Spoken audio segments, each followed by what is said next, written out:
All right, dude, we are live. What's up, guys? This is Dem Keys, and today we are gonna hopefully continue, assuming I don't get distracted again.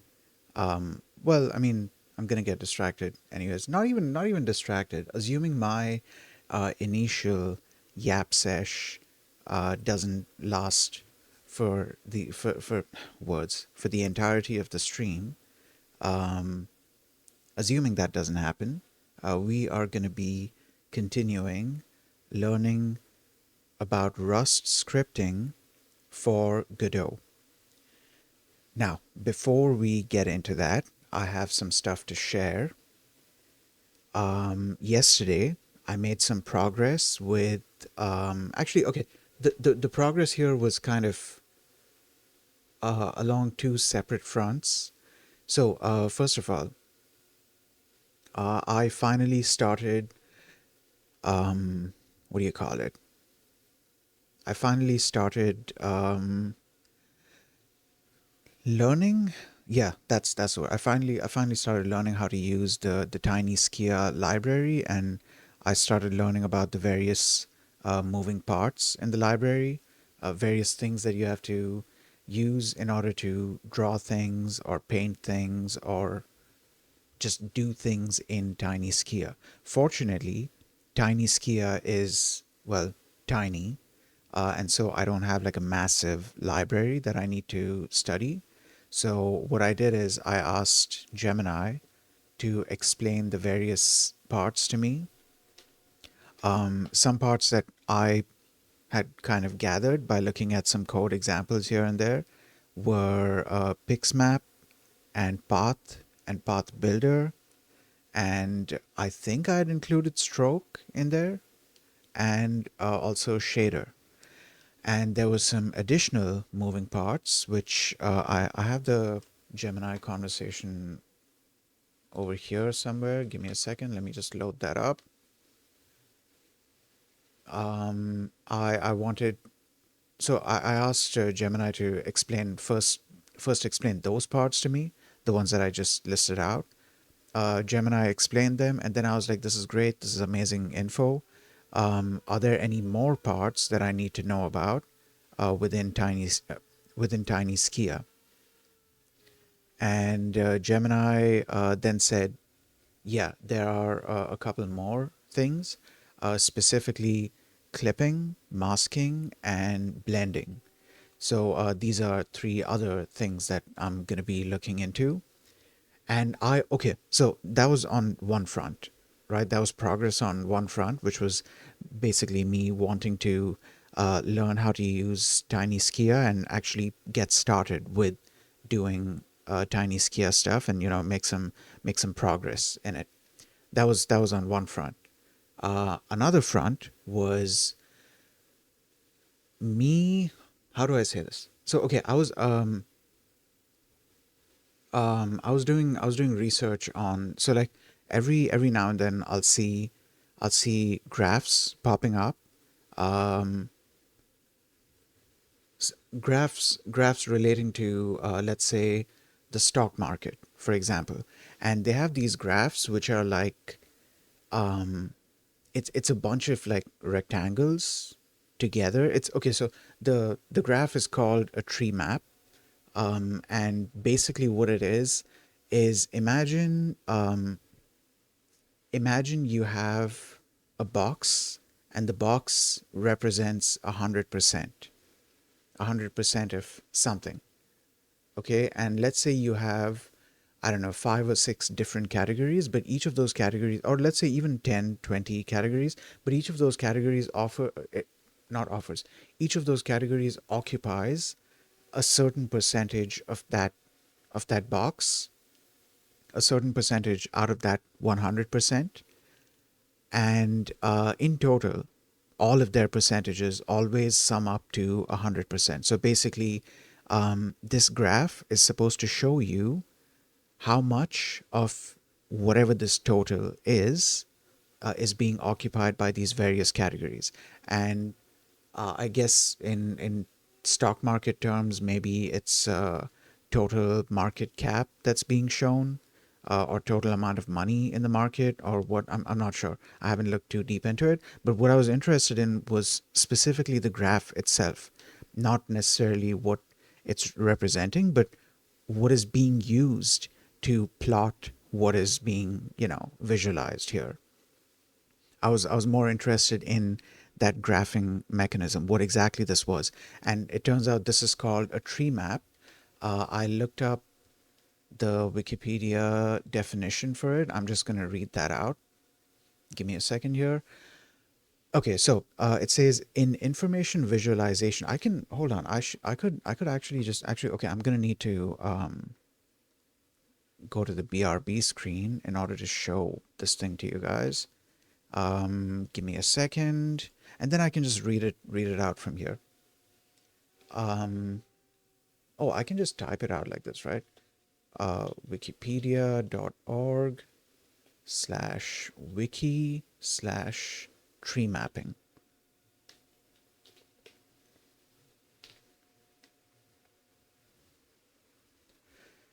All right, now give it a second. Let the thing load, and then I will switch back. Dude, I'm excited. I'm excited with the progress that I've made. I'm super happy with the progress that I made. Um, I didn't sleep very well, but I'm actually okay with that because I made a bunch of progress. I made some pretty good progress. Oh, another thing, I usually have to help the RTMP feed kind of catch up. I don't remember if I did that at the beginning of the stream, but let me test. Yeah, I also need to. Give me a second.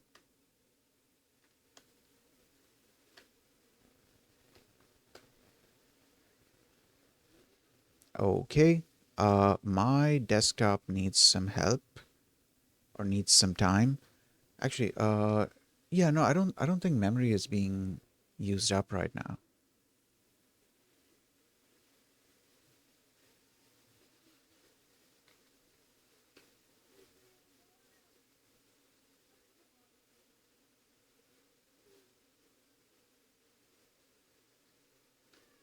What just happened, dude?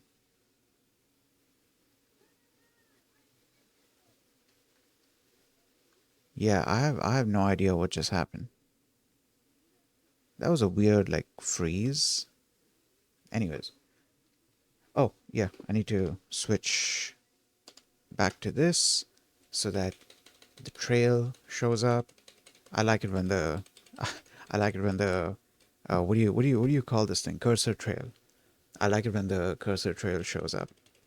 Yeah. Okay. So, wait, have we caught up? Oh yeah, we've caught up. Holy shit, it's actually fast. Dude, that is fast. I mean, there's still like half a second, but it's half a second. Usually I have to wait for like 1 or 2 seconds.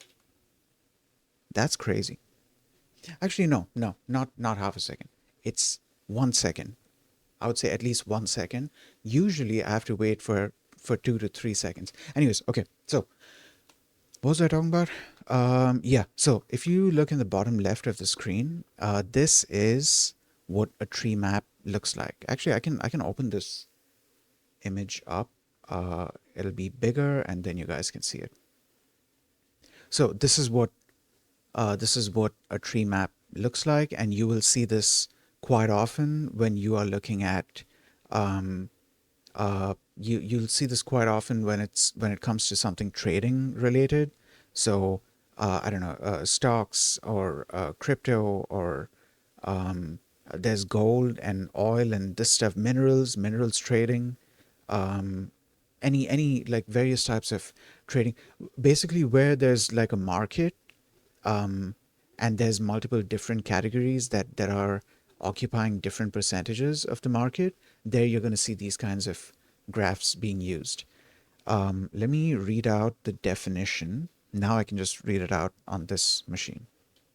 So in information visualization and computing, Tree mapping is a method for displaying hierarchical data using nested figures, usually rectangles. Tree maps display hierarchical tree structure data as a set of nested rectangles. Each branch of the tree is given a rectangle, which is then tiled. Wait, each branch of the tree is given a rectangle, which is then tiled with smaller rectangles. Oh, which is then tiled with. Sorry, I was trying to understand the thing as I was reading it, but yeah, which is then tiled with smaller rectangles representing sub branches. A leaf node's rectangle has an area proportional to a specific dimension of the data. Often, the leaf nodes are colored to show a separate dimension of data. You know what? Usually, what I've usually the I didn't know this was a thing as well, but this is definitely a lot, like this is definitely very useful because okay, what I've seen usually is um like one fixed category, and within that category you have specific things. So if we are talking about stocks, then there might be like various different companies and their stocks. If we are talking about like I don't know, crypto trading, then you're going to see different cryptocurrencies. If we are talking about like something like minerals and oils and stuff, you're going to see various whatever is listed there. You're going to see those kinds of things. I haven't seen tree maps yet that contain multiple different categories, so I should explore this as well. But okay, my point was this, like picking one specific category. Okay, now I was curious about how you can go about, building this kind of a graph or chart, and first of all, I didn't even know what this kind of a graph is called. I had to give the photo to. I had to take like a, what do you call it, screenshot. I had to take a screenshot and paste it in Gemini and ask Gemini what exactly is this. That's how I found out this is called a tree map. Then I was curious about which specific libraries I can use in Python and Rust to accomplish this. Now, the Python one, I didn't go too deep into it. I was very much interested in looking at the Rust side. And fortunately, I ended up coming across this one library called TreeMap RS. And here's the interesting thing, right? And this is one of the reasons why I love Rust. I was debating whether I wanted to like demonstrate that same thing that I did, that I spent the last couple of hours doing. Well, before sleeping, that is. Before sleeping, I'd said,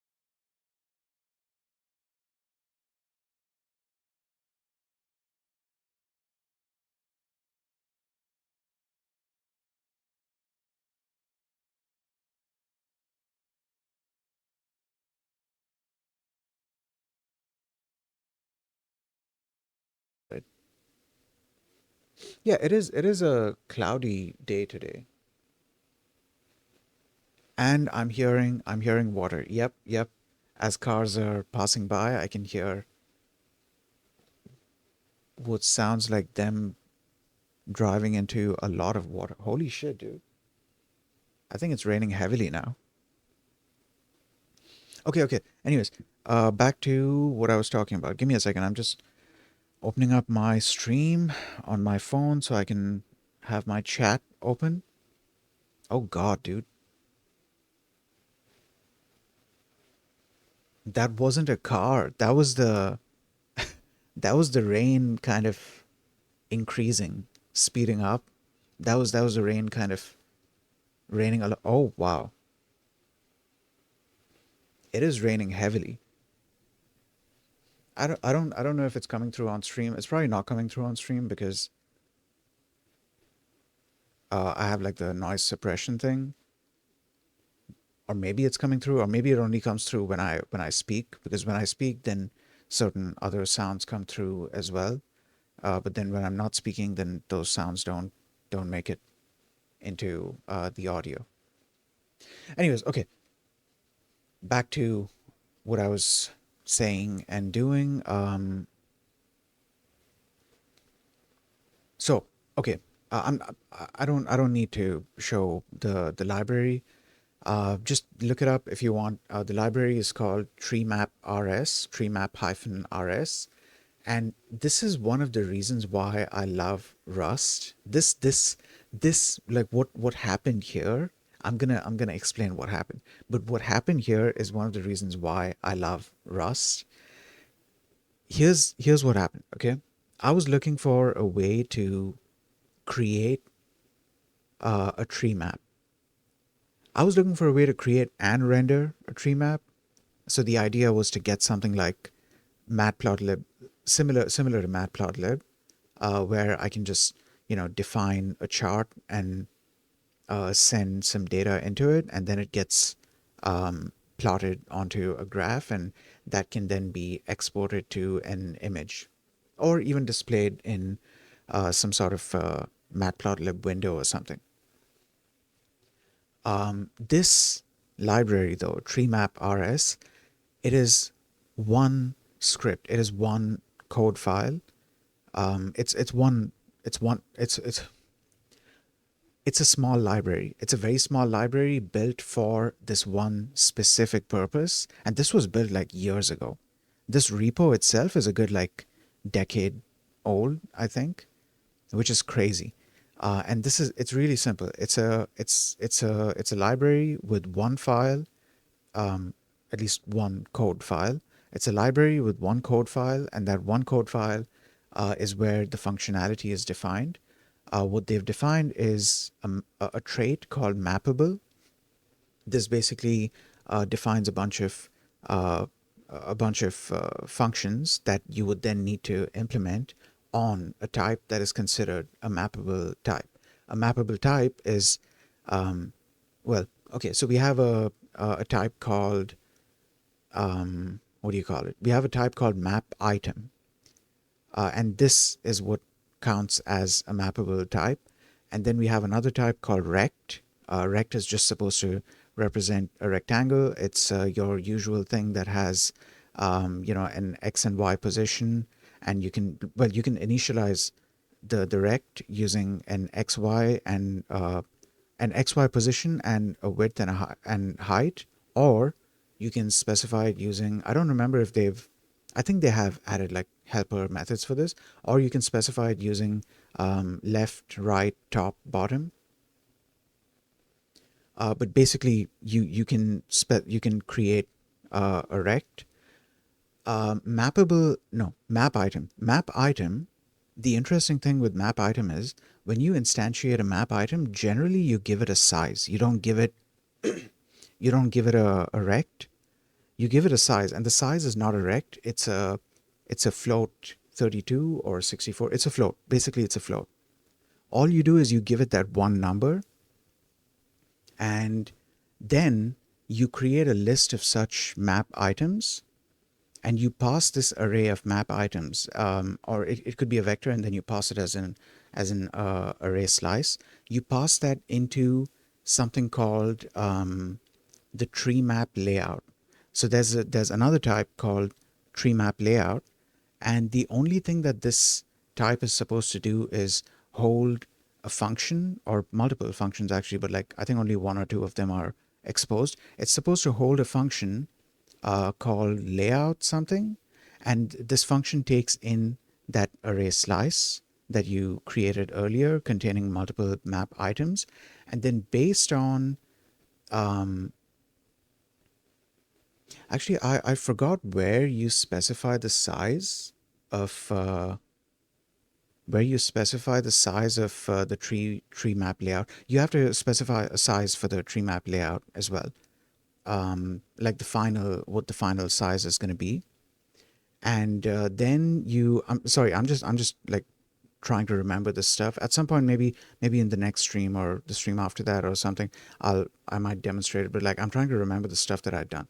Okay, so then um, you create a type of tree map layout, and then you call a layout function.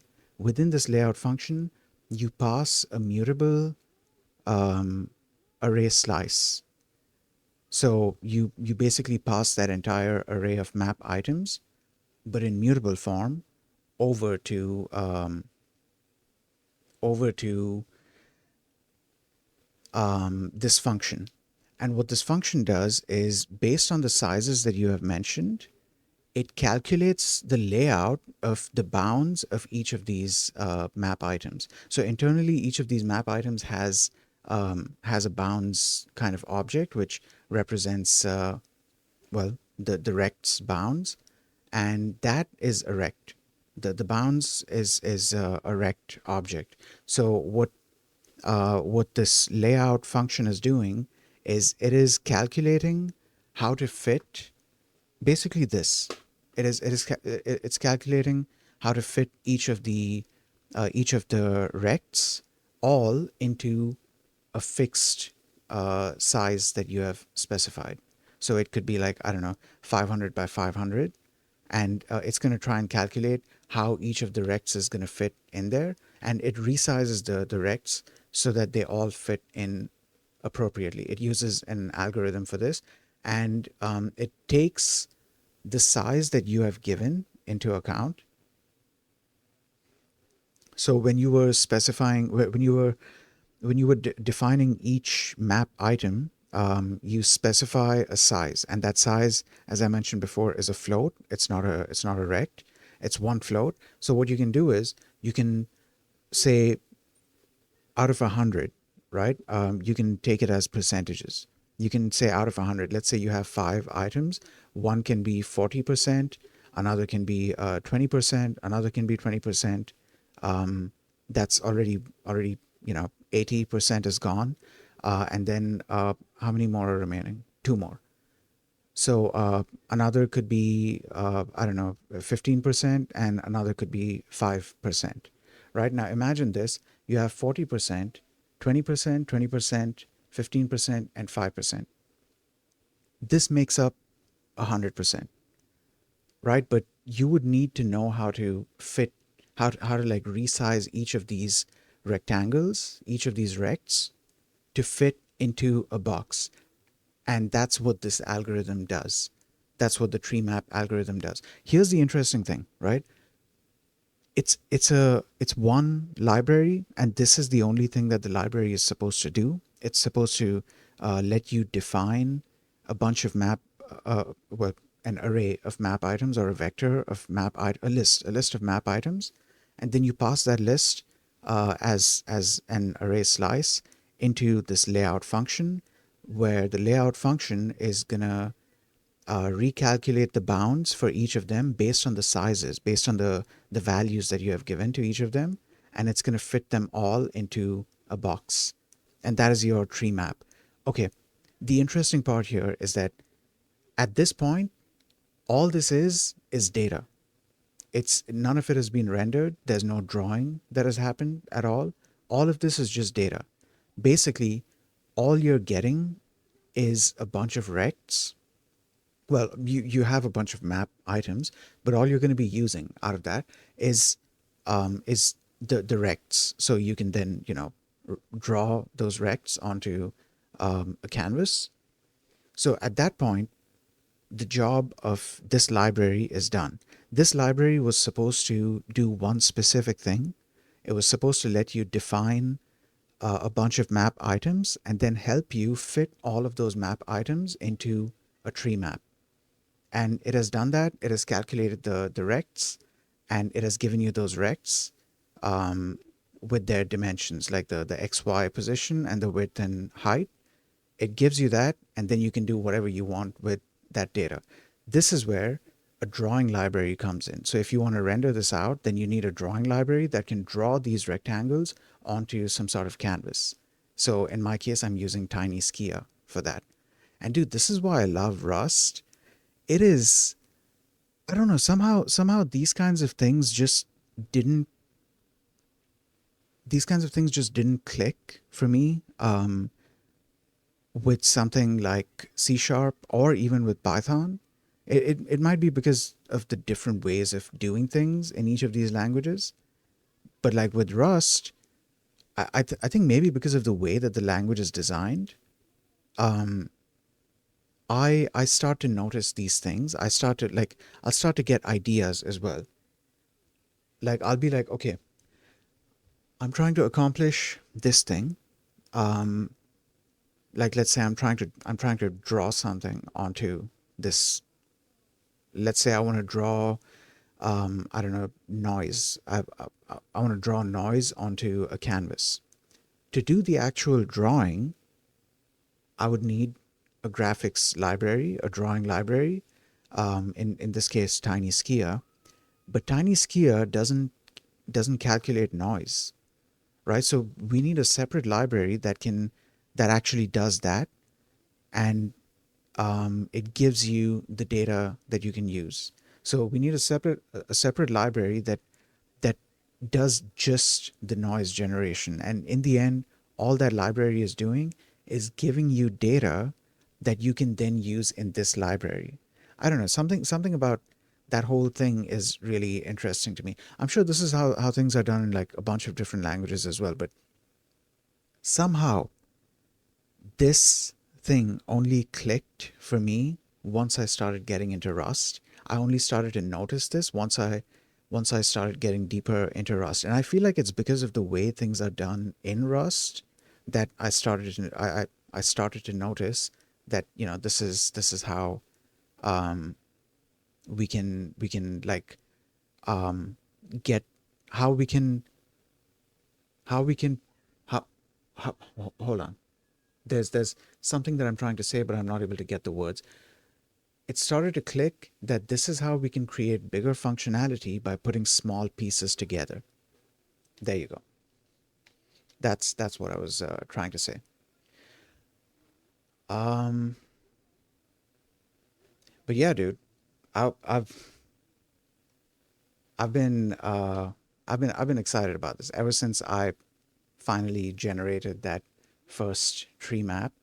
After that, I spent the next like 2 or 3 hours just doing more and more tree map stuff. I asked Gemini to vibe code a random number generator kind of function for me because I had a very specific requirement. I required like not just generating random numbers. I required a function that could generate n number of random numbers for me, but at the end of the generation, all of those numbers should sum up to 100. That was a very specific requirement that I had. All of those numbers should sum up to 100. And so rather than trying to, you know, figure out the math behind that and figure out the logic, I was just like, I'll ask Gemini to vibe code the thing for me. And Gemini did. And then I had to make tiny changes to it because you know what's interesting? I've always had this issue when I'm looking into the Rand crate. At some point in time, there was apparently some sort of API change where it became Rand dot RNG rather than Rand dot thread underscore RNG. However, a lot of the examples that you see, they still say thread RNG. They don't say just RNG. And even the API like within RNG, because what RNG is returning is basically a thread RNG type, but then the example is telling you to use a function called thread RNG. So that's where it becomes a little bit confusing because when you try to use that code, it's going to throw an error because the API looks a little bit different now. Um, each time I've gone into because I don't use the rand crate like nearly as often, so every now and then when I have to get back into it, I have to look up some documentation, and I can't remember if the official documentation also has this issue, but each time I've asked Gemini, I've gotten the old information that, oh yeah, you can use rand.thread.rng, and then I'll do that, and then I'll get an error from the Rust analyzer saying so and so thing doesn't exist. Okay, anyways, how long have I been yapping? Exactly half an hour. You know what? Good time to get into, or get back into. Godot. So I need to close this and open up this. Uh, Give me a second. This, yeah, great. Now, um, where were we the last time? So I created player.rs. Oh, yeah, we had to create more functions. We created the init function. I didn't spend any time looking at this off stream. So I guess we could maybe read the thing again. Um, oh, my fans are going crazy. Hold on, give it a second.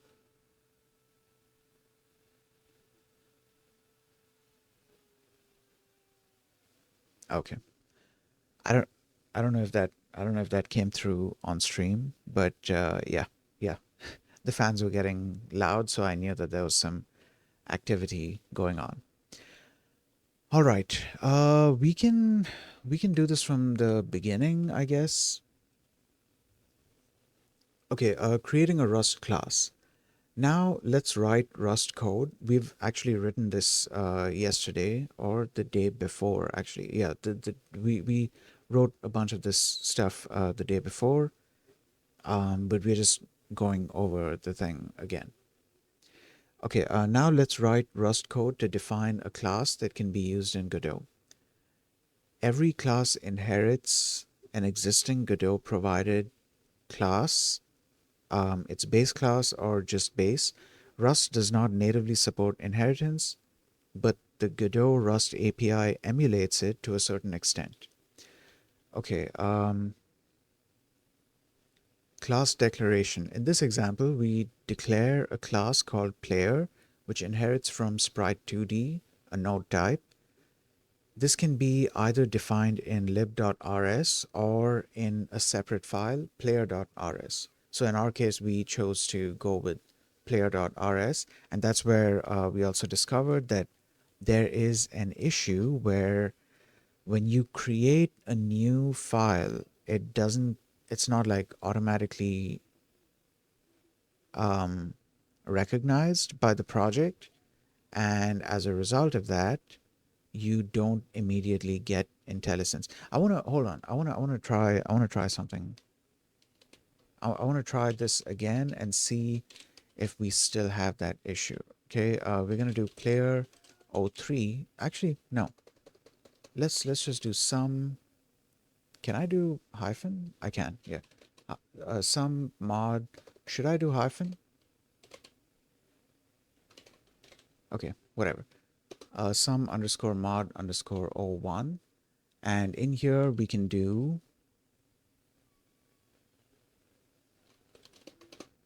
yeah, so we don't have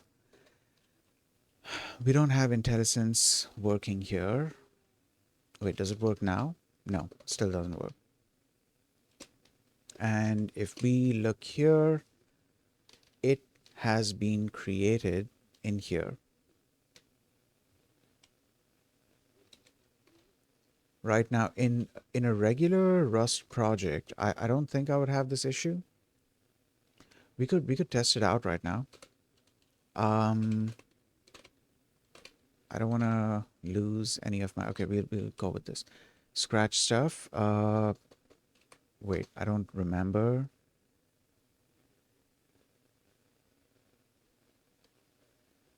What was it? Rust Proj? Yeah, we'll open up Rust Proj. What all do I have in here? There's no dependencies. Great. Okay. Rust Proj 01. Okay, and then NeoVim. We have our main. This is where I was doing the iterator stuff. Okay, so here we are gonna create a new file, source, some mod 01.rs. Okay, use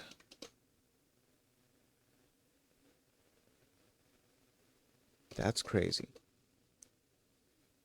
Okay, wait.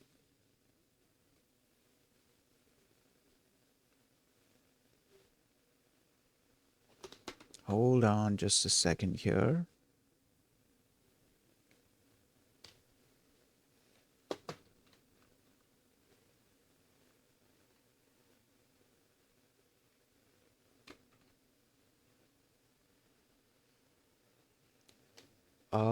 Wait, are we good with in terms of lag? Hold on. I need to check. Just give me a second here. Minimize this, maximize that. No, we are not good in terms of lag. I need to stop this and restart, and we are still not good. There's like a 2 second delay, but I think, yeah, I think that's as good as it's gonna get. I do need to be careful now though, because I just noticed that my system was already consuming like 9 point something GB of RAM, and there's only 2 point something GB remaining. But yeah, okay. So in here, I don't know, like, okay. Let's say some underscore funk or one. Is it def? No, it's fn.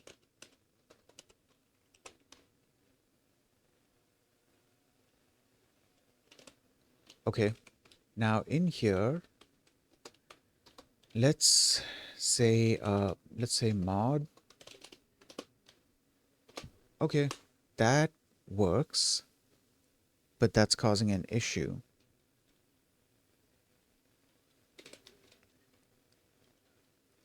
Right. Let's I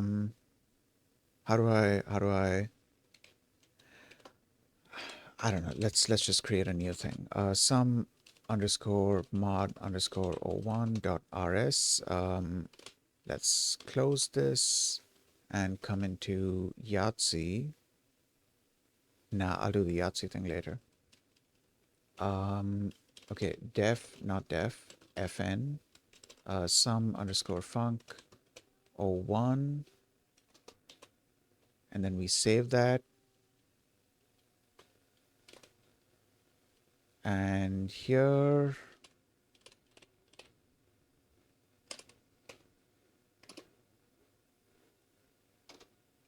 okay. So that works, but what if I wanted to bring in, let's say, std dot, okay, we have std collections, so and so. Okay, we'll use that. Std collections hash map. So far, it's not throwing any errors. So use some mod as SM01, and then in main, we can call SM01. That is not a public function. That's probably why.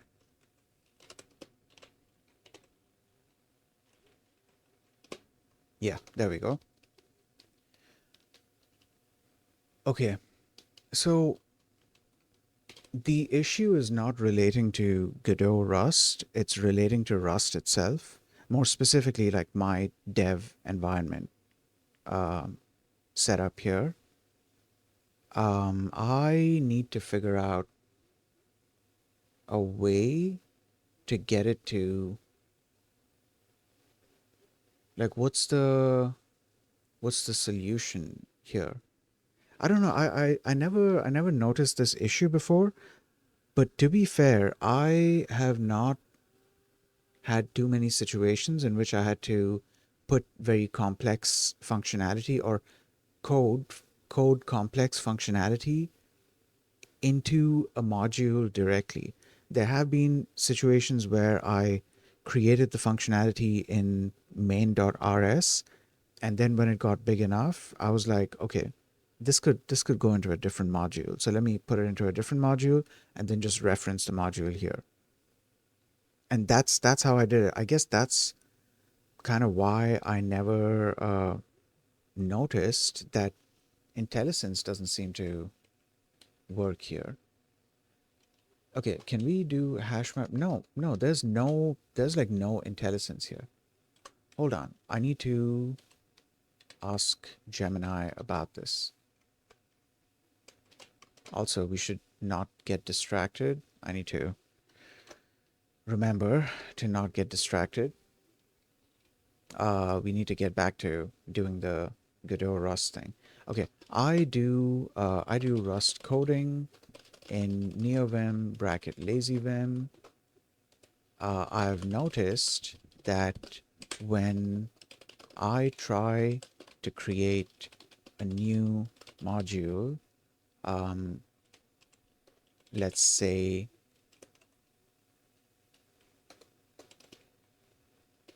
sum underscore mod underscore o1 in a separate file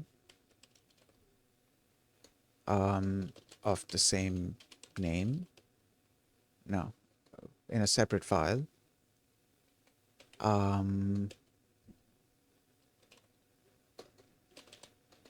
Code completion. Yeah, code completion doesn't seem to work there.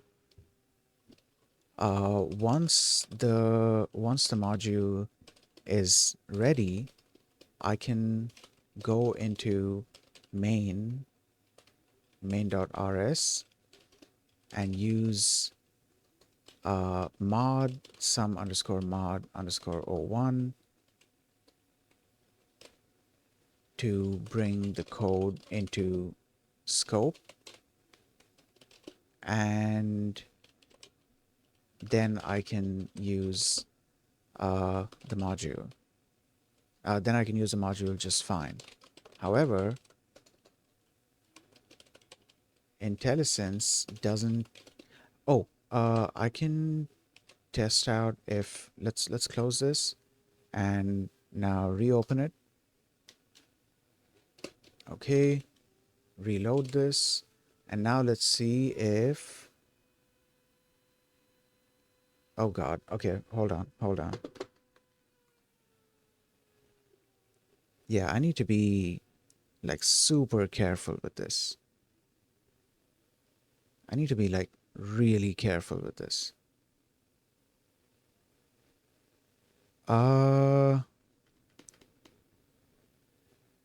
Yeah, I need to be really careful with this, dude. Because I've only got like 2 GB remaining. Okay, okay. We'll try to speed this up. Okay. I was looking for, yeah, let's see if IntelliSense, yeah, now IntelliSense works. Okay. However, not IntelliSense, I should say code completion. Code completion doesn't work in the module file itself. In order, it seems like the Rust analyzer or whatever LSP component is responsible doesn't seem to consider this new file as part of the Rust project. The only way I can get code completion to work in the new mod file is to reopen NeoVim.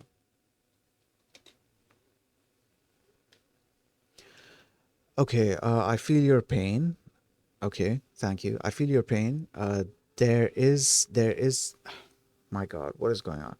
There's nothing quite as jarring as losing your LSP powers right when you're trying to. Okay, dude, fine. You're exactly right. Rust Analyzer, the engine behind your code completions, doesn't automatically treat a random.rs file as part of the create graph until it sees a formal connection.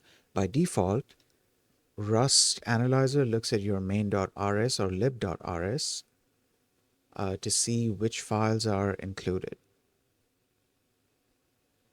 To see which files are in, okay, all right. If you haven't declared mod so-and-so yet, the LSP assumes that file is just a floating script and doesn't load the necessary context like your dependencies or parent scope to give you completions. Here's how you fix this. The declare first workflow. The most reliable way to fix this is to change the order of operations. Instead of creating the file and then declaring it, do the opposite. Add the line. You will see a diagnostic error telling you the module file doesn't exist. Use your LSP code action to create module file. Because the LSP created this file itself, it immediately recognizes it as part of the project tree, and completions should work instantly. Let's test this out. Hold on. We're going to create a new file. Oh my god, dude, the fans are getting so loud. Okay, wait, I was about to make the mistake again. Let's come here and do mod sum underscore mod underscore o2. That should throw an error. Do the code action, and there is our file. Actually, it probably created the file, but okay. Now, you're joking, dude. Okay, all right. So this is one possible way. We can, yep. Code completion is working. Awesome. We can also do fn, hold on. Yeah. Sum underscore func or one, and then in here print line. Yep, all of this is working. Okay, awesome. Good to know. Uh, we can get code. I like the fact that we can use code actions for various things. I use code actions like in a bunch of different scenarios in when I'm doing Rust coding. I should also look into if it's required on the Python side. Though on the Python side, you don't often have like the compiler and external tools and stuff complaining about various things. They'll complain only if you get the syntax wrong or if there's like some really big problem. But for the most part, they don't complain, or it in this case doesn't complain. It's just a Python interpreter. It doesn't complain too much. Again, unless you really get something wrong there. But with Rust, you'll have there's a chance of either an error or even a warning. So like the Rust analyzer or maybe Clippy, because Clippy complains about various things as well, coding standards kind of stuff, um, redundant stuff as well. Like for example, if you are in a situation, can I define that? Can I like demonstrate that thing here? How do I, okay, let's say struct my struct o1, let's say a I32, b I32. Okay, this is our struct. Great. Now implement let's implement a new method for this. Actually, we have code actions here as well, right? No, we do have code actions here. For some reason, it's not popping up in this case, but there was a way to get it to. I don't remember what the method was, but okay. Anyways, new.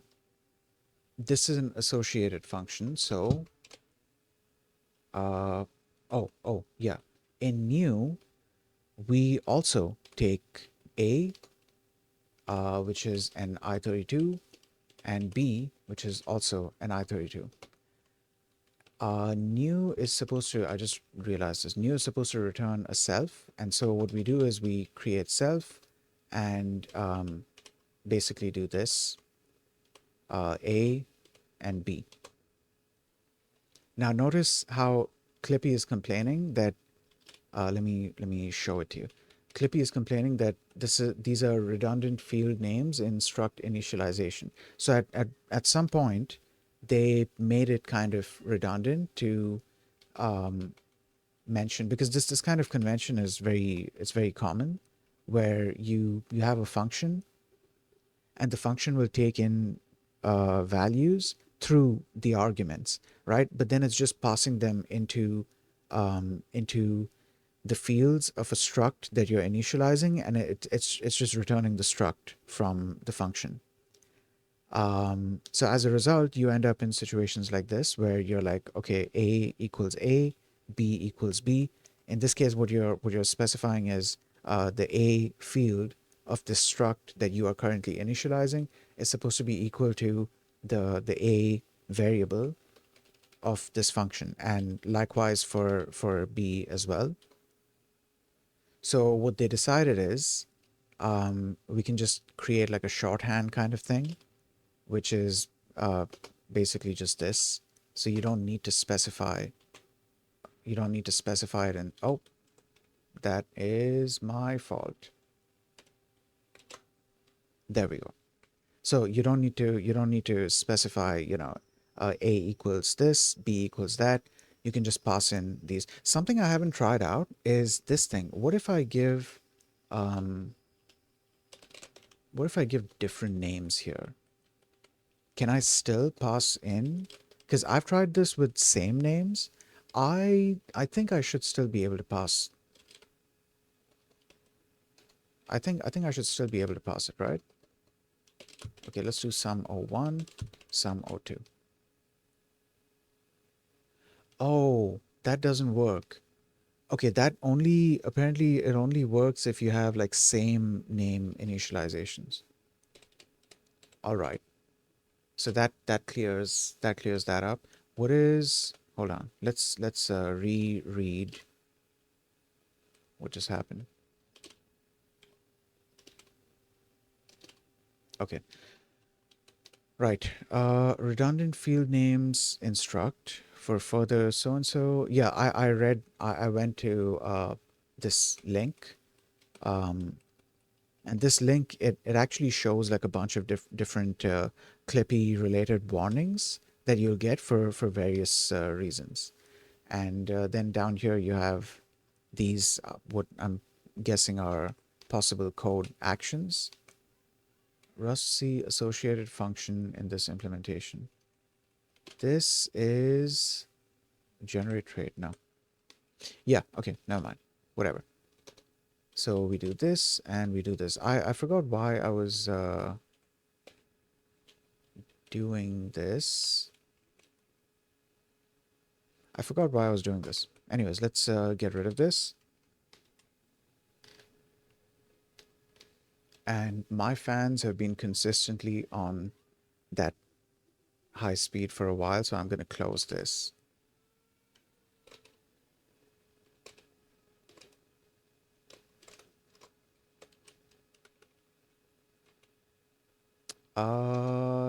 Here. Yeah. Okay. Cool. Oh, yeah. So we just solved the problem here, didn't we? Let's we can probably close. Wait, what did I just do here? What does W do in this menu?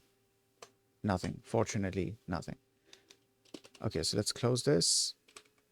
Okay, we need to go into this and there's no code action available here, but then this is not going to work until I restart. Okay, I've already created, no, I didn't. I did some mod O1. Let's create a player O3, mod player O3. That's going to throw an error.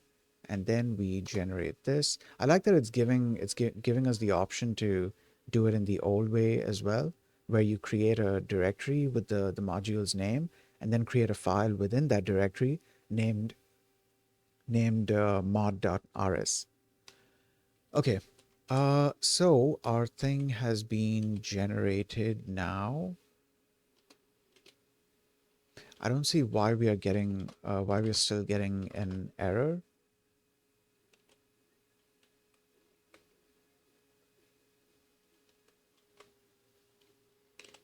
Oh, is it because there's no function in here? Some func o1 and then save. That's that's odd. Why is this throwing in an error?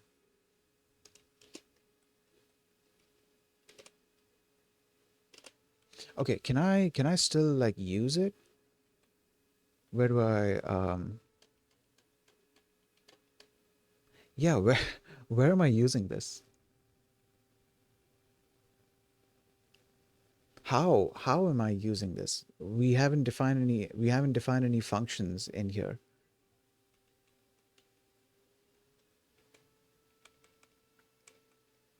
Uh yeah, I guess that's worth looking into to find out. But anyways, okay. Let's see if yes, intelligence definitely works. I'm guessing this is gonna disappear once I reopen NeoVim. I think so.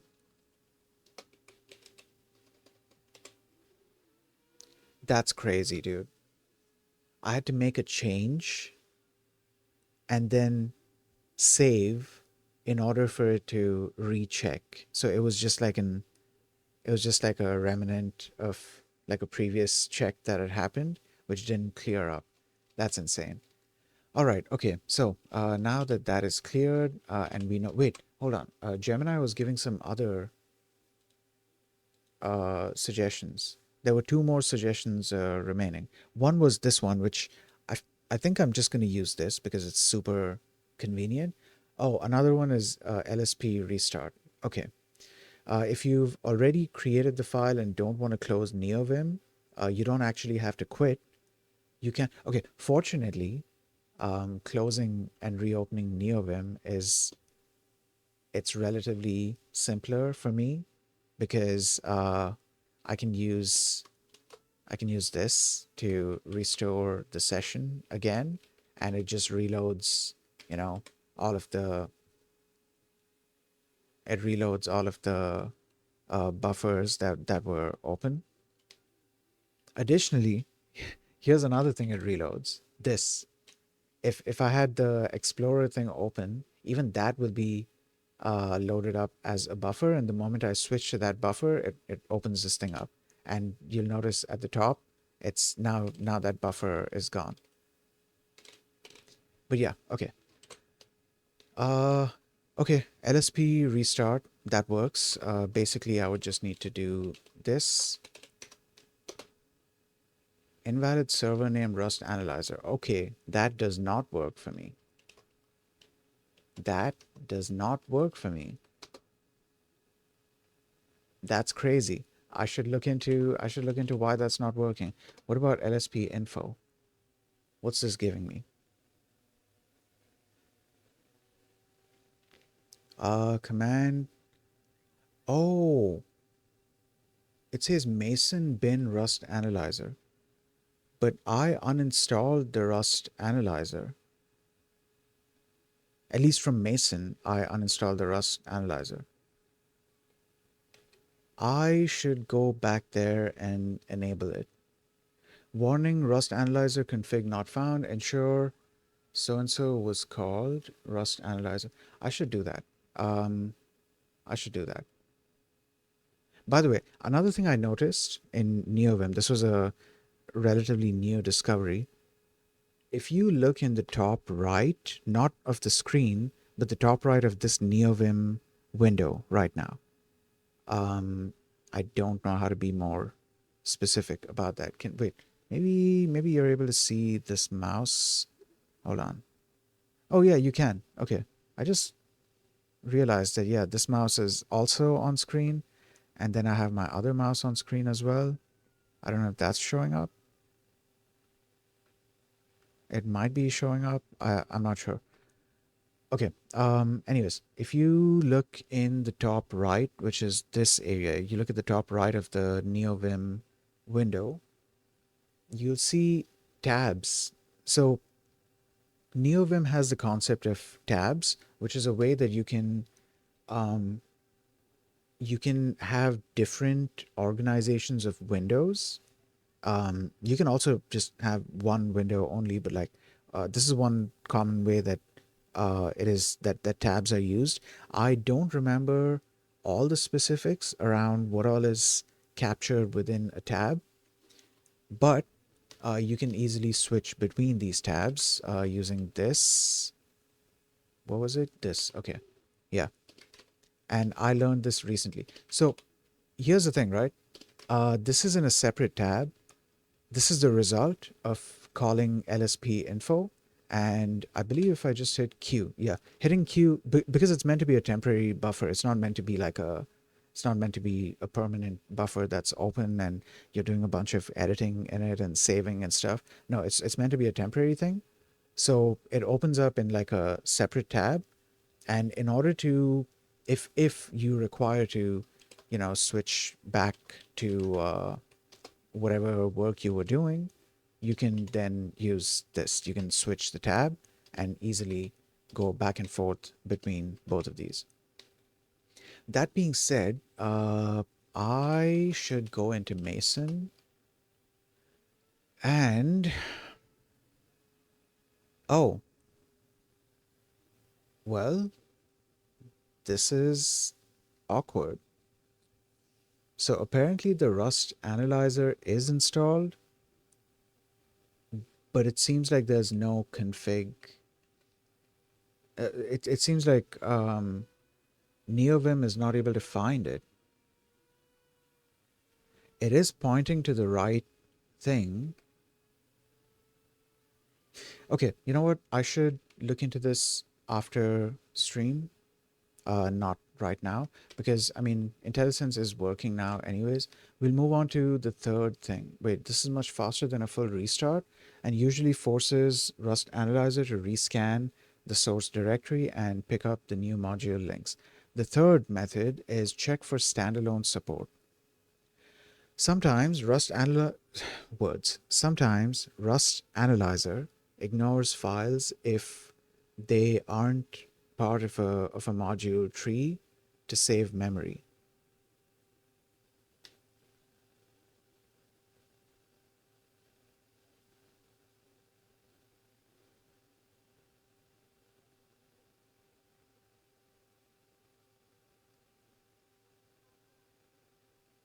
Sorry, zoned out. Okay.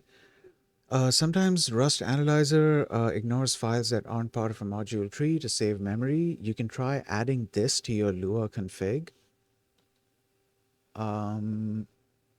Often Lua plugins lsp.lua or similar for LazyVim to make the LSP more aggressive.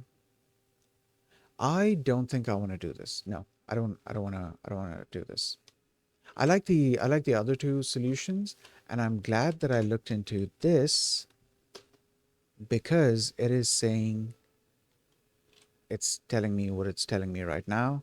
And if I do LSP info, it's saying warning, Rust Analyzer config not found. Ensure that vim.lsp.config Rust Analyzer was called. Right. I can look into this later on, and yeah, we can go from there. For the time being, we're going to continue reading this because we have now solved the problem that we were having in not the last stream, but the stream before that. And as an added bonus, I can use this knowledge for future Rust projects. So I'm happy about that. You know what else I'm happy about? I solved kind of, I kind of solved the audio interference problem that we were having. I don't want to, jinx it by constantly celebrating it, even though I don't believe in jinxing things. Give me a second.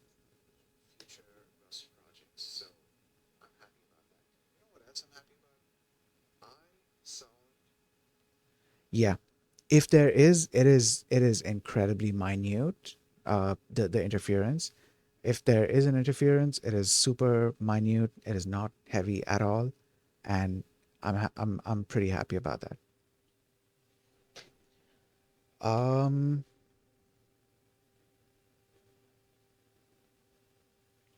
yeah, let's continue reading this. I feel like at what point are we gonna go into hmm. Okay, all right. Let's continue reading this.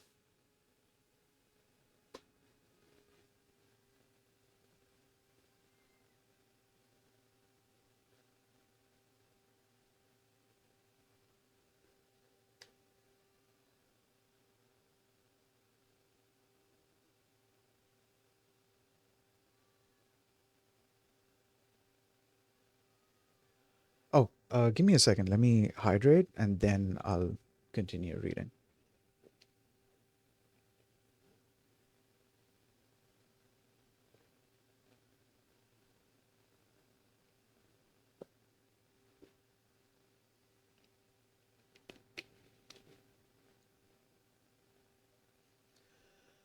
Okay. Okay. In this example, um, oh wait, we read this already. Yeah, we read this already. So, couple of things. Oh, wait, we can go into the breakdown now. So, the Godot prelude contains the most common symbols. Less frequent classes are located in the engine module. Okay. Then, the derive attribute registers player as a class in the Godot engine.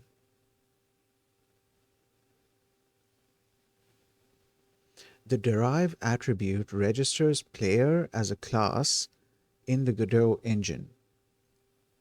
Okay. See API docs for details about so and so. Let's take a look at that.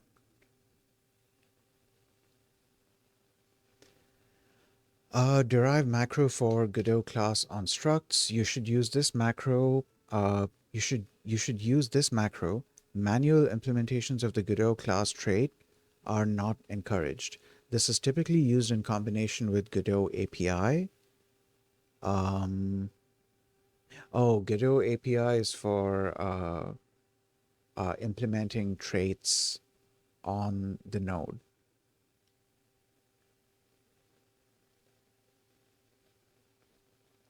Did I say on the node? Where did I get node from? Oh, because we are doing Godot stuff. Okay. No, this is for implementing, actually that's where I got it from. This is for implementing traits that represent the functionality of that specific node. So yeah, this is for implementing traits on the type that we are making. Right. This is typically used in combination with Godot API, which can implement custom functions and constants, as well as override virtual methods. See also book chapter registering classes. Okay, let's open that up. Registering classes. Okay, classes are, wait, where in the book are we here? Okay, so we are currently in hello world. We still have to go into these and then we get to this point. All right, okay. Classes are the backbone of data modeling in Godot. If you want to build complex user-defined types in a type-safe way, you won't get around classes. Okay, arrays, dictionaries, and simple types only get you so far, and overusing them defeats the purpose of using a statically typed language. Rust makes class registration straightforward, As mentioned before, Rust syntax is used as a baseline with Godot Rust specific additions. Okay.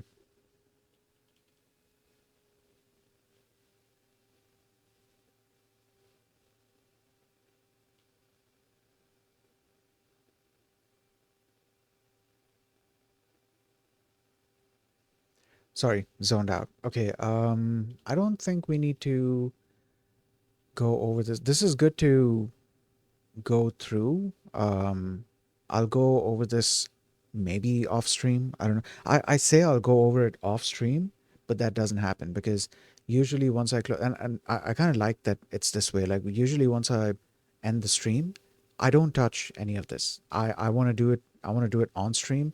Whatever progress I'm making in terms of learning it, it's going to be on stream. Of course, at some point, once I start working on like a project or something, then that work, yeah, I'm most probably going to be doing it. Actually, no, I don't know how true that is. I was about to say that, once I start working on projects, then I'm going to be doing stuff off stream, but like off stream is also still going to be on Linux. It's not going to be on the Windows machine, so I'm still going to be like rebooting this laptop so that I can boot into Ubuntu on this laptop and do stuff in Godot there. Because just looking at Godot in general is much easier on this bigger screen.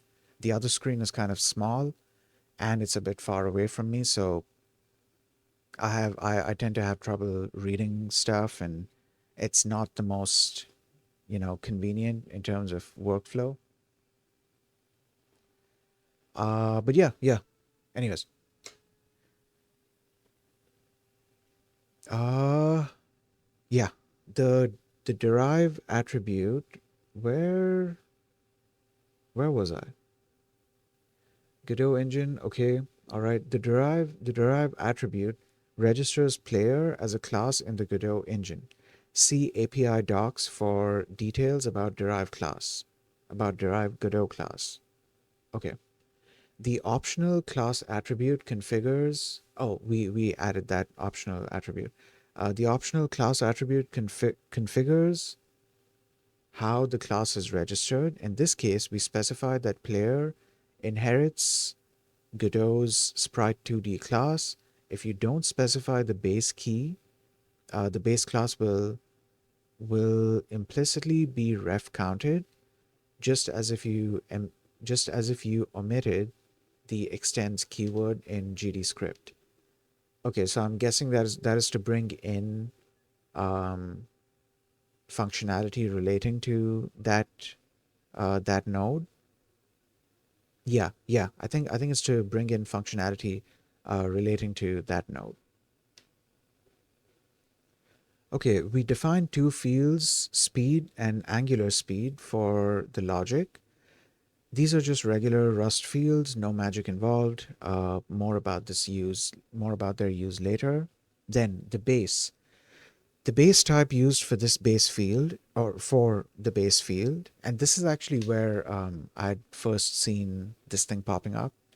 This um, I forgot what you call it, but like the whole the warning from Clippy about like redundant variable names or whatever it's called. This is where it had first popped up, and when I think I'd just gone with Clippy's suggestion of removing it, and then I looked into it. Then I actually did research on it, and I was like, "Yo, that's great." Okay, so the base type is used for the base field, which allows self to access the base instance, which allows self to access the base instance via composition, as Rust does not have native inheritance. This enables two methods that can be accessed as self.base and self.base mutable on your type through an extension trait. Okay, T must match the declared base class. For example, sprite2d implies base sprite2d. Okay, The name can be freely chosen, but base is the most common convention. All right. You do not have to declare this field. If it is absent, you cannot access the base object from within self. This is often not a big problem. Example, in data bundles, inheriting ref counted. Okay. Uh, Correct node type. When adding an instance of your player class to the scene, make sure to select node type player, not its base sprite 2D. Otherwise, your Rust logic will not run. We will guide you to making that change to your scene later when you're ready to test it. If Godot fails to if Godot fails to load a Rust class, example due to an error in your extension, it may silently replace it with its base class. Use version control to check for unwanted changes in the tscn file. If Godot fails to load a Rust class, example due to an error in your extension, it may silently replace it with its base class.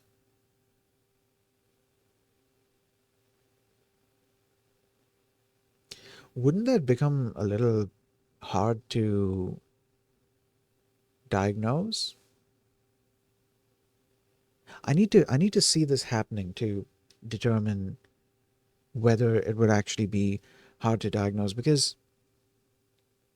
like what does this mean exactly? Like what if I have already created an object, and to that object I've attached.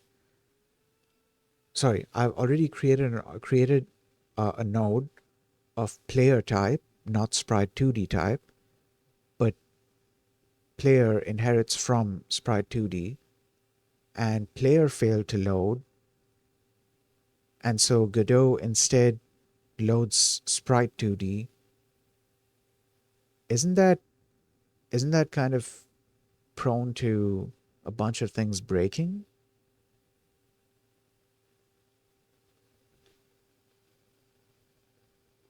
Yeah, I need to look into this, because this seems like, I don't know, maybe I'm just understanding this wrong. I guess I won't find out until it actually happens with me. But then, based on what I'm imagining, because of what's being said here, based on what I'm imagining, like what I'm thinking about is, imagine there's, I don't know, 10 different player nodes, and each of them has been given different properties and stuff. And then all of a sudden, in one of your iterations where you've made a change to the class and you saved it and you came back into Godot, and then the extension got loaded again, the library got loaded again, and due to some sort of error, it fails to load the Rust class as it's being mentioned here. And then all of those players with their individual properties and stuff, they all become sprite 2D. Like, wouldn't that break things? But I feel like I'm imagining this wrong, because this kind of like a major breakage kind of thing, I'm sure they must have thought about this. So maybe I'm just imagining this wrong. I guess we'll find out later if something if something happens. Okay, method declaration. Now let's add some logic. We start with overriding the init method, also known as the constructor. This corresponds to GDScript's init function. All right. So we've done this yesterday. We we implemented, so in order to implement functionality on player, I'm guessing because player inherits from sprite 2D, so we then use iSprite 2D in order to implement the functionality on it. Or maybe iSprite 2D is just so we can also, you know, define other. I don't think it would be just so we can define other. No, I think because in it, I think No, no, no. I think I think iSprite 2D also has to do with init being defined here, not just the other functions.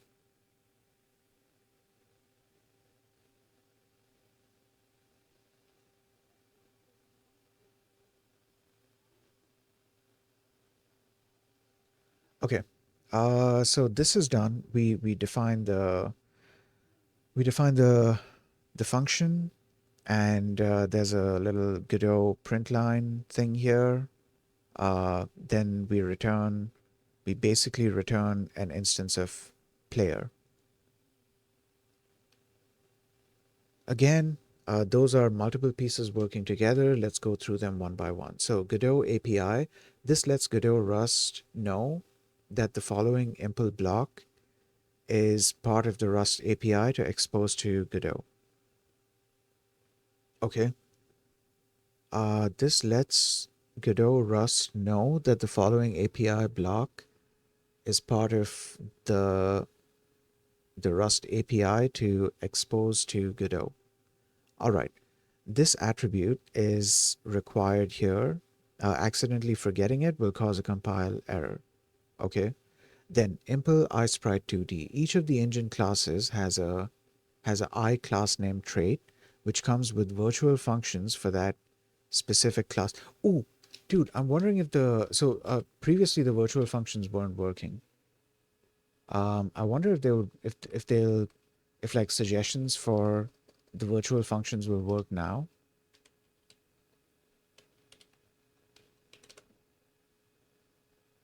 So it's not giving any suggestions here. It's not giving suggestions here or here or here. Okay, no. If it is gonna work, I'm gonna have to find like a different way, because it's one of those things where like, okay, what I'm trying to reproduce here is that behavior where you have a struct and you implement a trait, an already defined trait.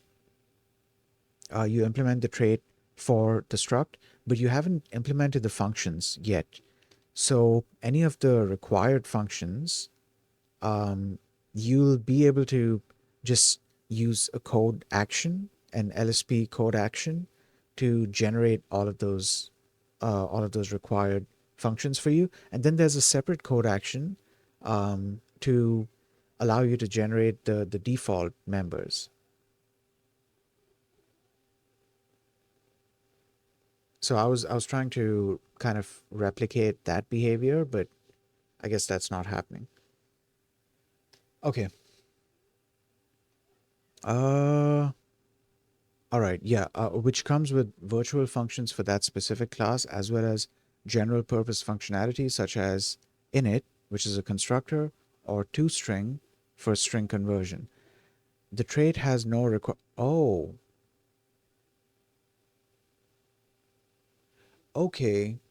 Maybe because it doesn't have required methods, that's why it's not working. So the way that this is being implemented is a little different than, for example, let's say, I don't know, let's go into, what was it, player 03, I guess.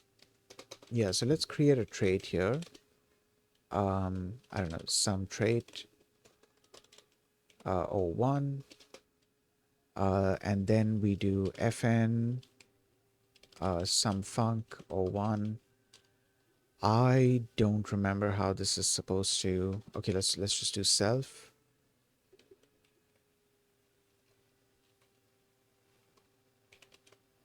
Okay, so that's our trait, right? Then we create a struct, some struct o1. Um, yeah, and then we implement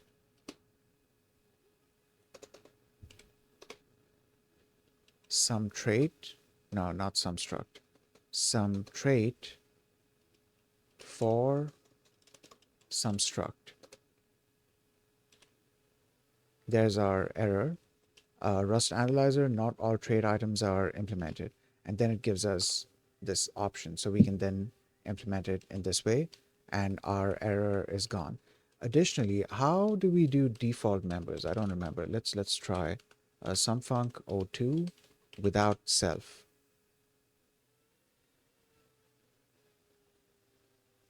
Okay. Um, right. Implement missing members. Okay, let me ask the question to Gemini. In Rust, when I create a trait, I know that no, when I create a trait, any function I define in the trait becomes what's called a required member. I was assuming that would be anything that takes self or ampersand self. No, yeah, okay. But it turns out even without that, uh, the function can be considered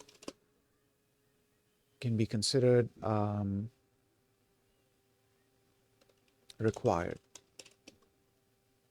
Explain this to me, and also how do I create what are called default members?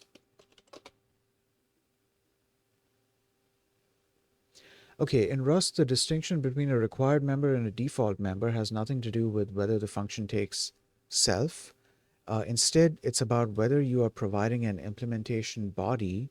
Oh, okay. So if I did some func o3 and then I provided a body like this, now we have default. Yep, then we get the option to implement the default member as well. What if we, I don't know, print line, whatever. Actually, would this change the implementation? No. Let's delete this. And yeah, there we go. Okay.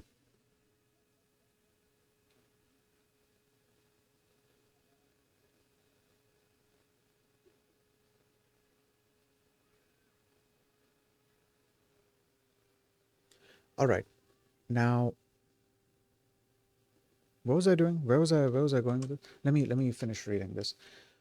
Instead, it's all about whether you provide an implementation body, which is the code inside the curly braces, within the trait definition itself.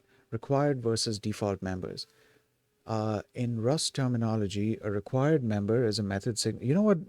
That makes sense, right? Now that I think about it, that makes sense because um, over here we have not provided a body, so so a body definition is required. An implementation of this method of this member is required, right? And then we have members that already have their default implementation, and so we can then implement their default uh, implementation. That makes sense. Okay. Right. A required member is a method signature that ends in a semicolon. You are essentially telling the compiler, I promise that any type implementing this trait will provide its own logic for this function. A default member, often called a default implementation, provides a fallback body.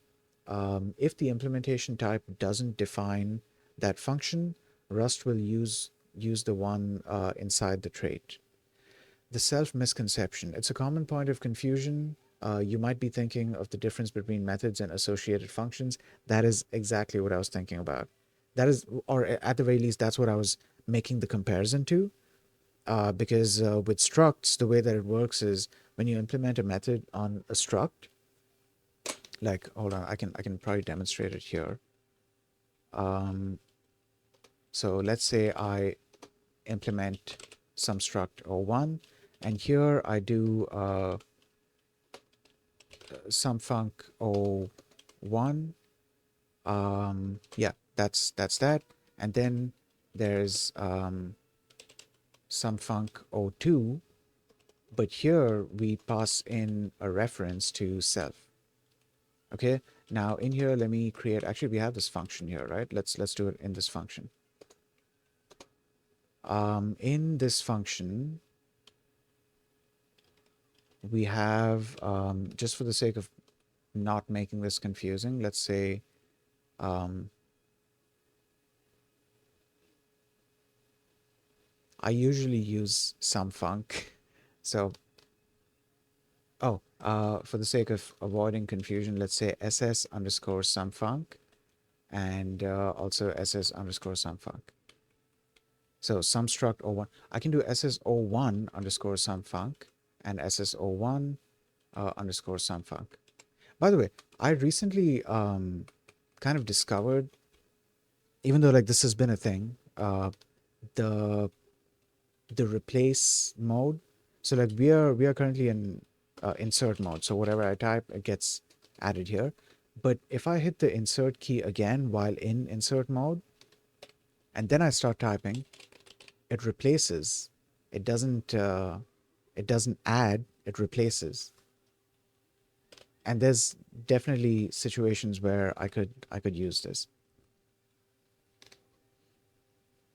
Okay. All right. Coming here. Right. So what I was trying to demonstrate.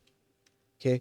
Uh, one of these functions is an instance method, and the other is an associated function. So associated means it's you don't necessarily need an instance to be able to access this function, to be able to call this function, but the instance function you can only call it on the instance. Though I think you can call it as an associated function as well, but it gets a bit complicated. Hold on. Let me just test that out. Um, so okay, some struct. Yeah, okay, it gets complicated. I think what I was trying to say was not that. What I was trying to say was that you cannot call the associated function on the instance. So let's say, I don't know, sso1 equals some struct. That's okay. And then we do sso1 dot, yeah, this is what I was trying to demonstrate. My bad. What I was trying to say and demonstrate was that instance functions can be called on instances. Associated functions cannot be called on instances. You would need to call it like outside of an instance. You can call instance function. You can call instance methods outside of an instance, but that gets a bit complicated because then you have to pass in a reference to self, and to make that reference to self you have to create a new type of self, or not a new type. You need to create a new variable of self, and like at that point you might as well just create the, like in this case, when I do this and I call this, implicitly it's passing sso1. It's passing a reference to sso1 into the function. So if you look at the function definition here, it mentions ampersand self. Anyways, okay. At this point, I was about to say that at this point I've forgotten what we were doing, but no, I remember. Required methods versus default methods, or required members versus default members.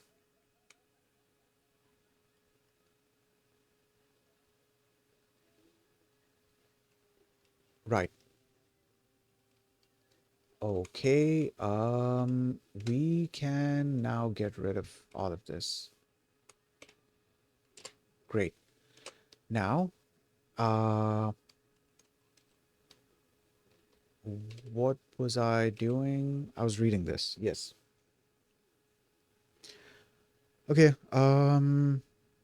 Okay, virtual functions for that specific class as well as general functionality. The trait has no required methods.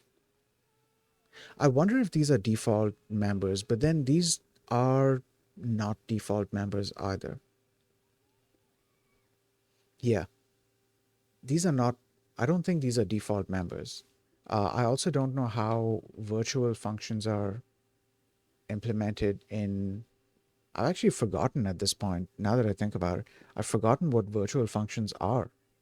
Because from what I remember from the C sharp days, is that virtual functions were functions that required to be implemented, unless I'm remembering wrong, or were you meant to extend their functionality? Okay, uh,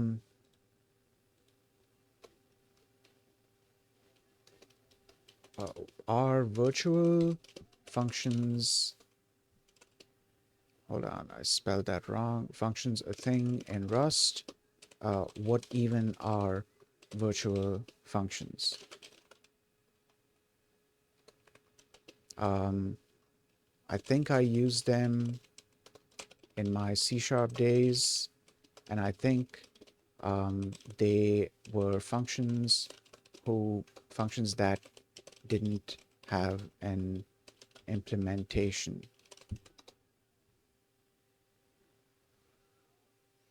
It sounds like your memory of C sharp is mixing two different but related concepts: abstract methods and virtual functions.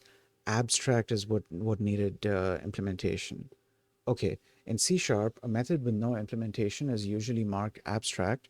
A virtual function, however, does not have an implementation, but it allows a child class to override. No, it does. Oh, a virtual function does have an implementation, but it allows a child class to override it with its own version. In Rust, we don't use the word virtual, but we achieve the exact same behavior using traits and dynamic dispatch. I haven't gotten to the dynamic dispatch part yet. However, I have been in situations where I was using dynamic dispatch.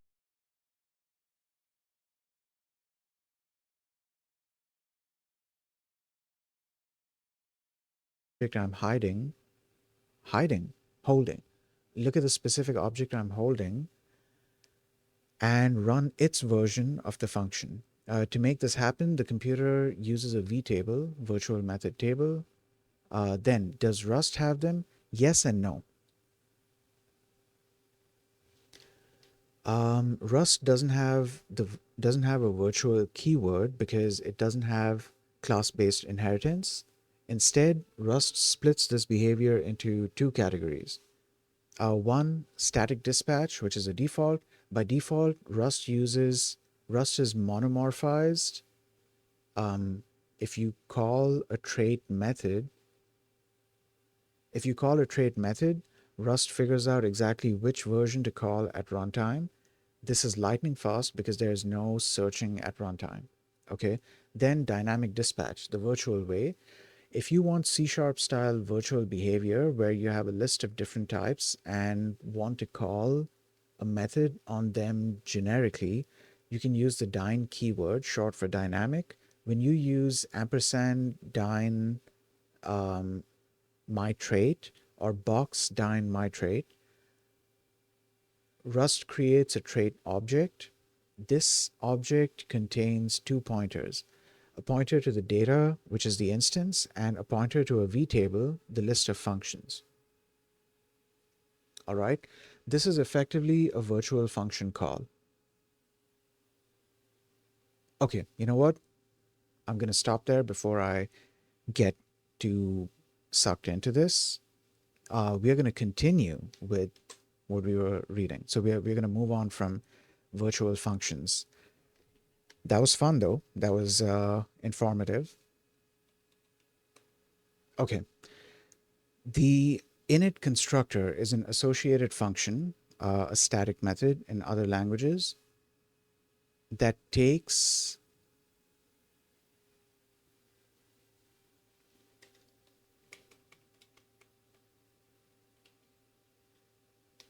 yeah, I wasn't looking at it in that way. For some reason, I was not looking at this in the Rust way. I don't know if it was just a naming convention that got me confused and had me thinking in like different terms. But like I wasn't thinking about it in this way that yeah, this is still just a struct, and on this struct we are still just implementing this trait, which yep, this is a trait. We are just implementing this trait on this struct. Um, and this is a function that we are um, implementing on well, I'm assuming init is no, hold on, is init from player? No, sorry, is init from iSprite 2D? Because like what if we tried to do an init2, fn init o2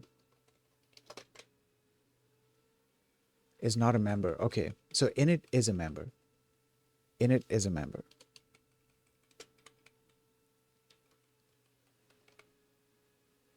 However, yes, okay, this is where I was this is where I'm this is what I'm talking about when I say that I was looking at this code and not thinking about it from a Rust point of view. I need to start doing that more. I need to start looking at this code and just keep thinking of it in terms of Rust. Because if I would have looked at this in terms of Rust, I would have realized that yeah, this init method, it doesn't have the self thing, and so this is not an instance method. To be fair, I wasn't considering whether I'm ever going to be calling player.init. Um, so you know what? We can try doing something here. Actually, will I be able to use it here? I don't think I can use it here. Let's do it here. No, you know what? Can I do it here? Like mod player, is that gonna work? File not found.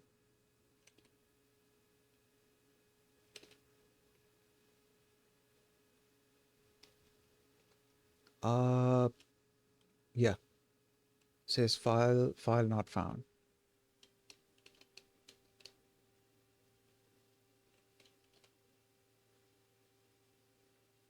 Player O3. Oh, no, wait. What if I just did this? Use play. Though I don't know if this is necessarily gonna work. Yeah, what was the method for referencing other modules within your current module? As in other modules of your own, but within the current module. Like what was the way to go about doing that? Or do they all just have, I don't think so. I don't think they all just have access, right?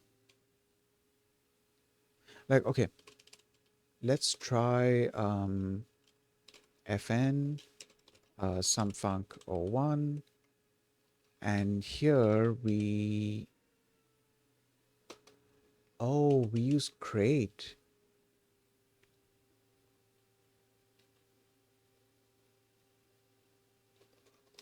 I think, oh wait, Godot player funcs. That's interesting. What is this?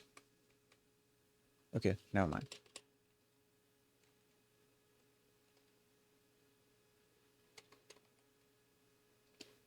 Um, Wait, I think this needs to be public and then I'll be able to access it. No, that's throwing an error. Do I need to make this public?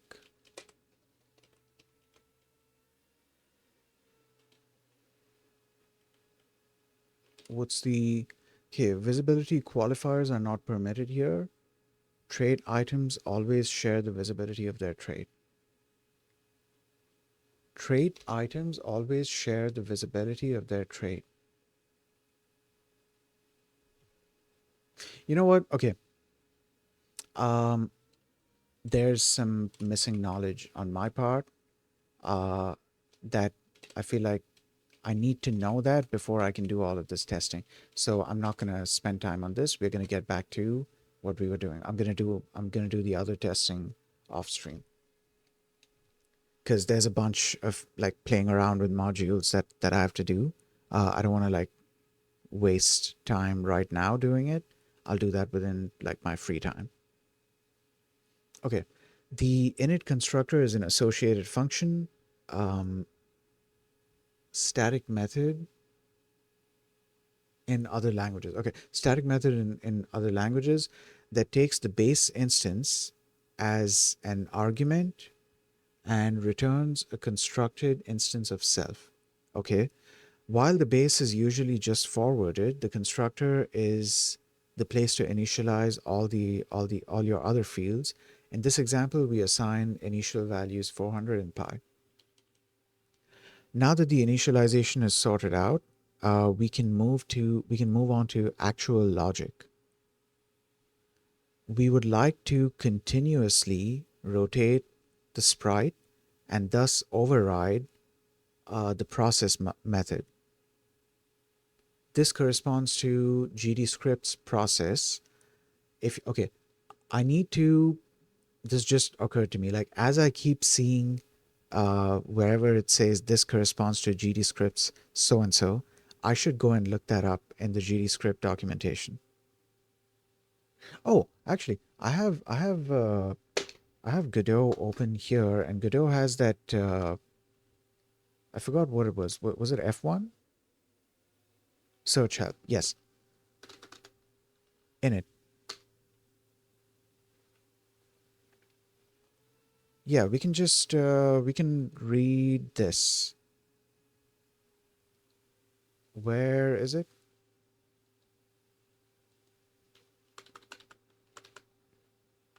Class ref counted.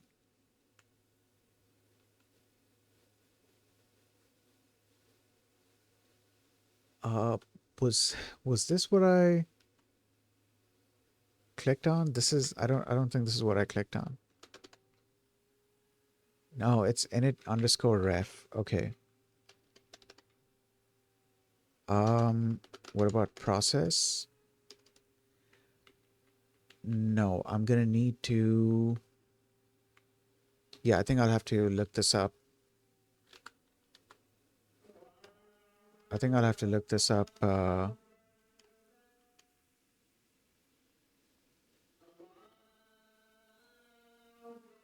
Yeah, I think I'll have to look this up separately.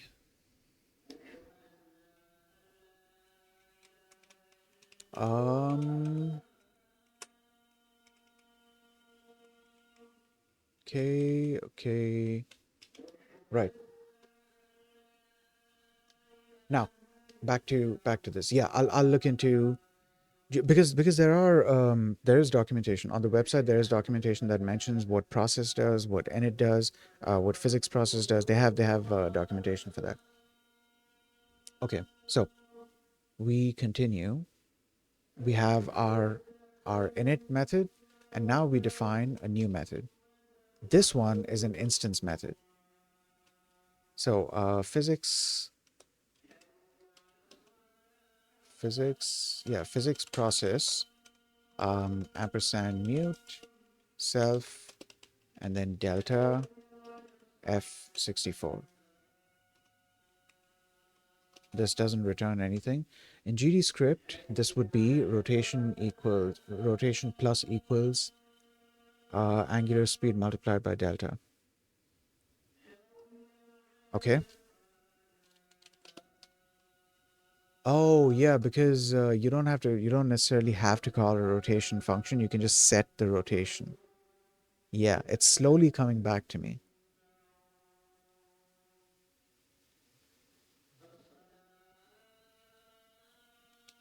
Okay, so let radians equals self dot angular angular speed multiplied by delta uh, as f32, then self dot base mute.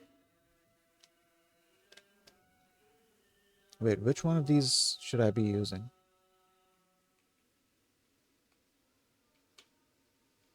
I don't know which one of these I'm supposed to be using. Okay, we'll just use one.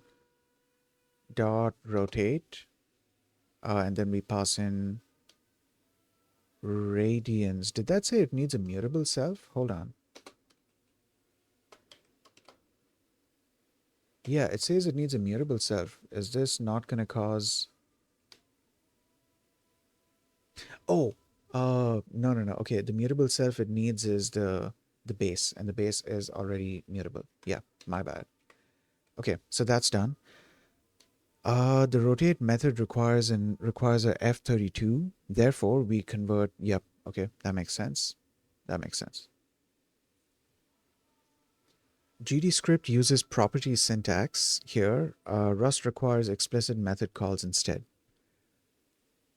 Also, access to base class methods such as rotate in this example is done via base and base mute methods. Direct field access, do not use the self.base field directly. Use self.base and self.base mute instead. Otherwise, you won't be able to access and call the base class methods. Okay. This is a point where you can see the result. Compile your code and launch the Godot editor. Right-click on your sprite 2D in the scene. What? Right-click on your sprite 2D in the scene tree, and choose change type. Find and choose the player. Okay, let's come here. So I'm gonna hit save, and then we are doing change type.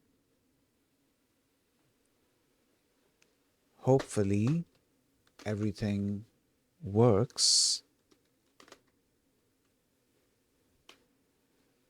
I don't know if it's in the list.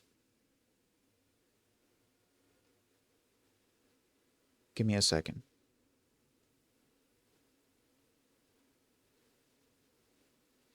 Yeah, I do not know if it's in the list. Oh, what if I do this? Like maybe case matters?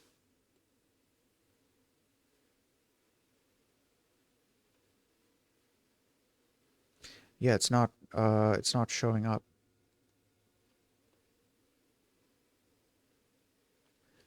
Oh, do I need to like re-trigger it maybe?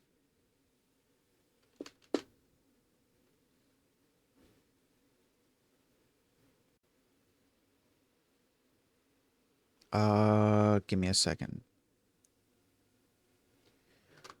Okay, player.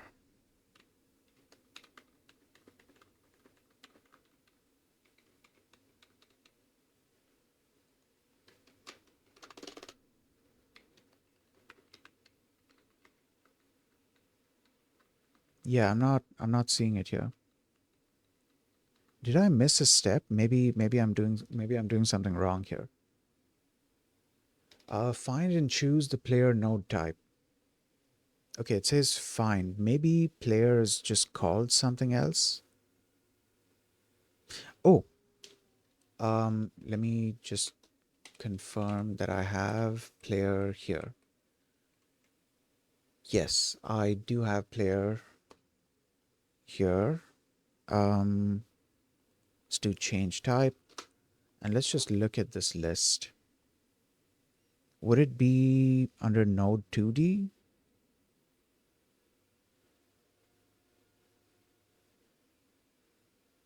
Yeah, because this is a 2D type, right?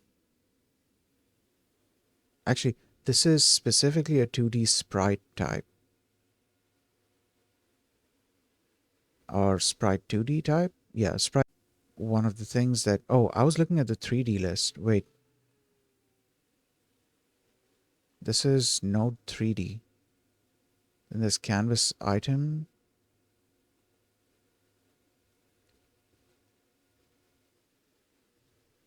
Okay, let's try looking under.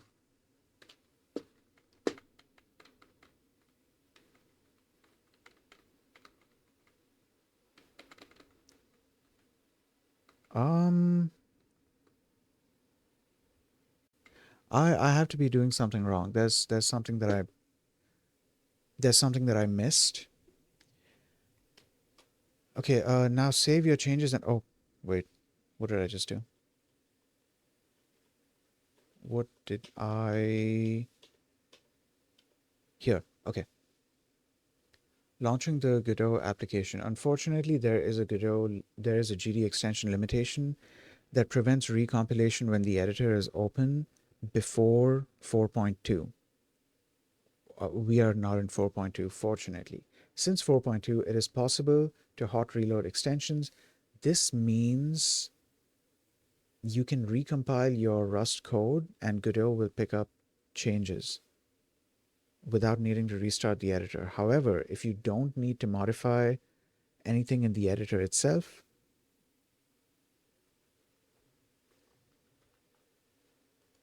give me a second.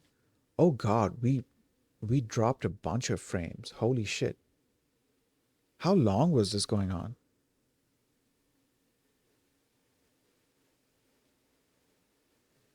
Oh my God, dude. Holy shit. I have no idea how long this has been going on, but we dropped a lot of frames. Okay, I mean, it is what it is. Um, I need to find out what I missed here.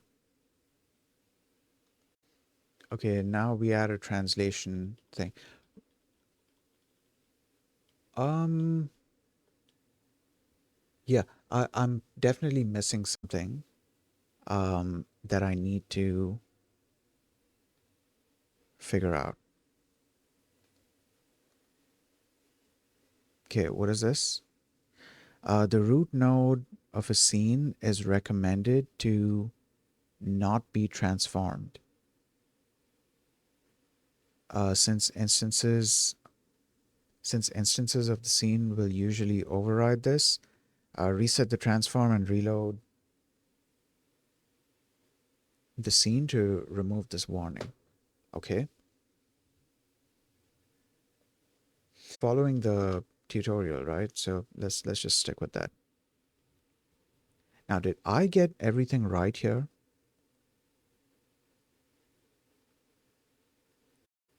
Yeah, I don't think I did anything wrong. Uh this is just called Sprite 2D, right? Okay, we'll close this, reopen Sprite 2D, and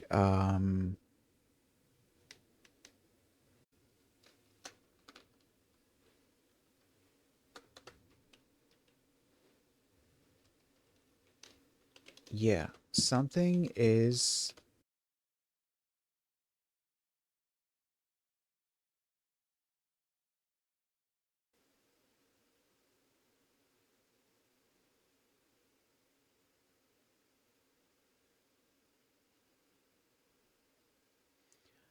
Oh shit. Okay. OBS.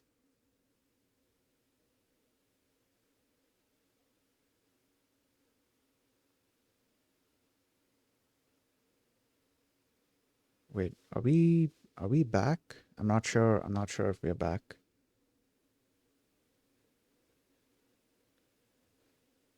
Um, I think we should be back. Hold on. I'm gonna close my Twitch app and open it up again and try to open my stream up again. And see.